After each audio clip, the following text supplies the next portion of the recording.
Let me, speaking of the Republican majority, if Kevin McCarthy can't get 218 votes to be Speaker, who can? And I know you're a supporter of Kevin McCarthy. What do you tell your colleagues that are denying him their support right now? Well, I think we've got a lot of time between now and January the 3rd. I'm of the opinion that on January 3rd, we'll come together as a conference and elect Kevin McCarthy to be Speaker of the House. I think this is something that is ongoing. There are certainly 5 to 8 members that have said they're leaning towards voting no against Kevin McCarthy. They have a right to support whoever they want. They have their opinions. They have their goals in the conference. Many of them are on my committee.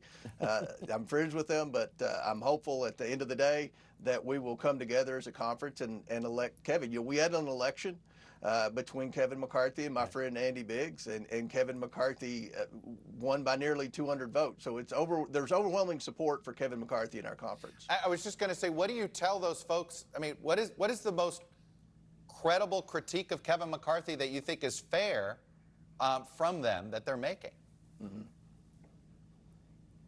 Well, certainly there's been instances in the past that certain Republicans' voices weren't heard in the conference. But at the end of the day, we need to give Kevin a chance. I think a lot of these members are frustrated because of things that Paul Ryan did or things that John Boehner did.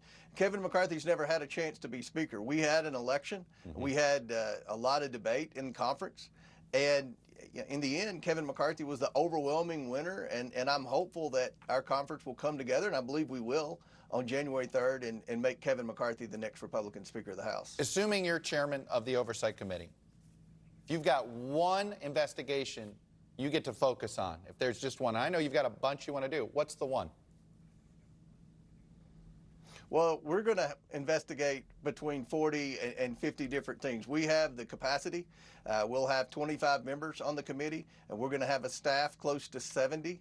So we have the ability to investigate a lot of things. And let's just face it, Chuck, over the past 2 years, the Democrats on the House Oversight Committee haven't investigated anything in this administration. They've investigated the Washington Commanders football team.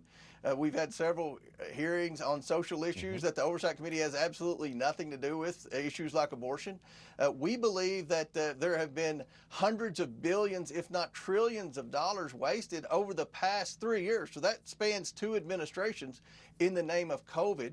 We want to have hearings on that. We want to try to determine what happened with the fraudulent unemployment insurance funds, the fraudulent PPP loan funds, some of this money that's being spent for state and local governments in the COVID stimulus monies. So these are things that are going to be priorities for us as a committee. Waste, fraud, abuse, and mismanagement. That's going to be the goal of the House Oversight Committee. All right, before I let you go, as a member of the Republican Party, Donald Trump, in many cases, is seen as the leader of the party. He was dining with a known white supremacist and certainly somebody who traffics in anti-Semitic rhetoric, referring to Ye, formerly known as Kanye West, and this Nick Fuentes person. I'm just curious, do you think it was a mistake for the former president to do that? Well, he certainly needs better judgment in who he dines with. I know that he's issued a statement and said he didn't know who those people were, but at any rate, my focus is going to be on investigating the current administration as the next chairman of the House Oversight Committee and trying to get a handle on the massive amounts of waste, fraud, and abuse in our federal government. And I think that's where the American people want us to be, and that's where Republicans in the majority are going to be focused. I understand thinking he should have better judgment. I assume you condemn this? Like you would not take a meeting with this person?